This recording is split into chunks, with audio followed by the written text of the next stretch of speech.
السلام علیکم ناظرین، آج میں حضرت حذیفہ رضی اللہ عنہ کا جاسوسی کے لیے جانا بیان کر رہا ہوں۔ حضرت حذیفہ رضی اللہ عنہ فرماتے ہیں کہ غزوہ خندق میں ہماری ایک طرف تو مکہ کے کفار اور ان کے ساتھ دوسرے کافروں کے بہت سے گروہ تھے جو ہم پر چڑھائی کر کے آئے تھے اور ہم حملے کے لیے تیار تھے، اور دوسری طرف خود مدینہ منورہ میں بنو قریظہ کے یہود ہماری دشمنی پر تلے ہوئے تھے، جن سے ہر وقت اندیشہ تھا کہ کہیں مدینہ منورہ کو خالی دیکھ کر وہ ہمارے اہل و عیال کو بالکل ختم نہ کر دیں۔ ہم لوگ مدینہ منورہ کے باہر لڑائی کے سلسلے میں پڑے ہوئے تھے۔ منافقوں کی جماعت گھر کے خالی اور تنہا ہونے کا بہانہ کر کے اجازت لے کر اپنے گھروں کو واپس جا رہے تھے، اور حضور اقدس صلی اللہ علیہ وسلم ہر اجازت مانگنے والے کو اجازت مرحمت فرما دیتے تھے۔ اسی دوران میں ایک رات آندھی اس قدر شدت کی آئی کہ نہ اس سے پہلے کبھی آئی نہ اس کے بعد۔ اندھیرا اس قدر زیادہ کہ آدمی کے پاس والا آدمی تو کیا اپنا ہاتھ بھی نظر نہیں آتا تھا، اور ہوا اتنی سخت کہ شور بجلی کی طرح گرج رہا تھا۔ منافق اپنے گھروں کو لوٹ رہے تھے۔ ہم 300 کا مجمع اسی جگہ تھا۔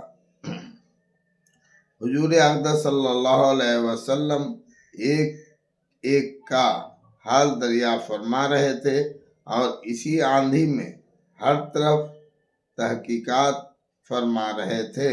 اتنے میں میرے پاس کو حضور صلی اللہ علیہ وسلم کا گزر ہوا۔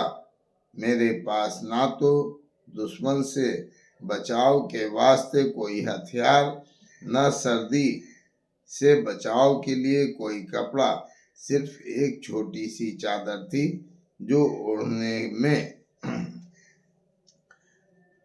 گھٹنوں تک آتی تھی، اور وہ بھی میری نہیں بیوی کی تھی۔ میں اس کو اوڑھے ہوئے گھٹنوں کے بل زمین سے چمٹا ہوا بیٹھا تھا۔ حضور صلی اللہ علیہ وسلم نے دریافت فرمایا، کون ہے؟ میں نے عرض کیا، حذیفہ، مگر مجھ سے سردی کے مارے اٹھا بھی نہ گیا اور شرم کے مارے زمین سے چمٹ گیا۔ حضور نے ارشاد فرمایا کہ اٹھ کھڑا ہو اور دشمنوں کے جتھے میں جا کر ان کی خبر لا کہ کیا ہو رہا ہے۔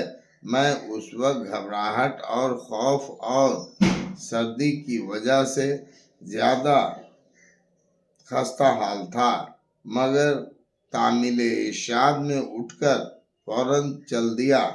جب میں جانے لگا تو حضور نے دعا کی، اللہم احفظہ من بین یدیہ و من خلفہ و عن یمینہ و عن شمالہ و من فوقہ و من تحتہ۔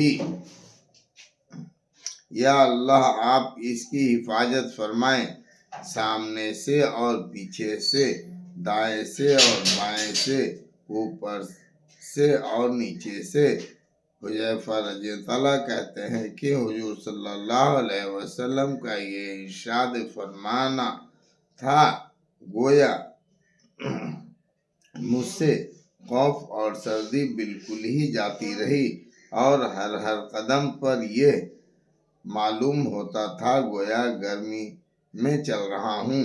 حضور صلی اللہ علیہ وسلم نے چلتے وقت یہ بھی ارشاد فرمایا تھا کہ کوئی حرکت نہ کر کے آئیو، چپ چاپ دیکھ کر آ جاؤ کہ کیا ہو رہا ہے۔ میں وہاں پہنچا تو دیکھا کہ آگ جل رہی ہے اور لوگ سینک رہے ہیں۔ ایک شخص آگ پر ہاتھ سینکتا ہے اور کوکھ پر پھیرتا ہے اور ہر طرف سے واپس چل دو کی آوازیں آ رہی ہیں۔ ہر شخص اپنے قبیلہ والوں کو آواز دے کر کہتا ہے کہ واپس چلو، اور ہوا کی تیزی کی وجہ سے چاروں طرف پتھر ان کے خیموں پر برس رہے تھے۔ خیموں کی رسیاں ٹوٹتی جاتی اور گھوڑے وغیرہ جانور ہلاک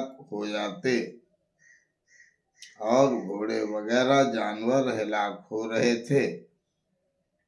اب سفیان جو ساری جماعتوں کا اس وقت گویا سردار بن رہا تھا، آگ پر سینک رہا تھا۔ میرے دل میں آیا کہ موقع اچھا ہے، اس کو نپٹا چلوں۔ ترکش میں سے تیر نکال کر کمان میں بھی رکھ لیا، مگر پھر حضور صلی اللہ علیہ وسلم کا ارشاد آیا کہ کوئی حرکت نہ کیجیے، دیکھ کر چل آنا۔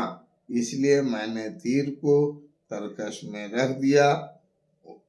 ان کو صبح ہو گیا، کہنے لگے تم میں کوئی جاسوس ہے؟ ہر شخص اپنے برابر والے کو ہاتھ پکڑ لے۔ میں نے جلدی سے ایک آدمی کا ہاتھ پکڑ کر پوچھا، تو کون ہے؟ وہ کہنے لگا، سبحان اللہ، تو مجھے نہیں جانتا، میں فلاں ہوں۔ میں وہاں سے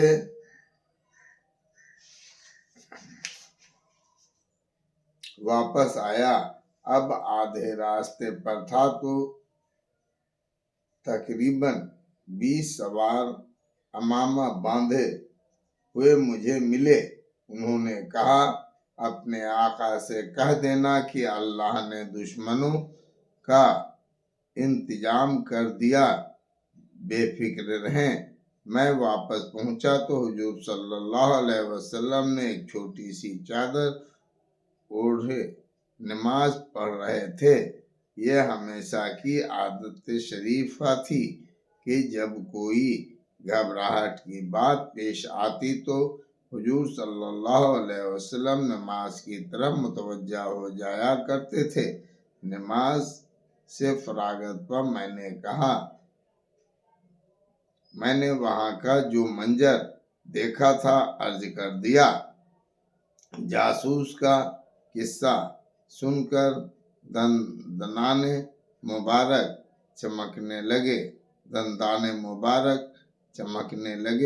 حضور صلی اللہ علیہ وسلم نے مجھے اپنے پاؤں مبارک کے قریب لٹا لیا اور اپنی چادر کا ذرا سا حصہ مجھ پر ڈال دیا۔ میں نے اپنے سینے کو حضور صلی اللہ علیہ وسلم کے تلووں سے چمٹا لیا۔ فائدہ: انہی حضرات کا یہ حصہ تھا اور ان کو یہ جیبہ تھا کہ اس قدر سختیوں اور دقتوں کی حالات میں بھی تعمیل ارشاد جان مال سب سے زیادہ عزیز تھی۔ اللہ جل شانہ بلا استحقاق اور بلا جہلیت مجھ ناپاک کو بھی ان کے اتباع کا کوئی حصہ نصیب فرما دے تو جہے قسمت ہو۔ اللہ اکبر۔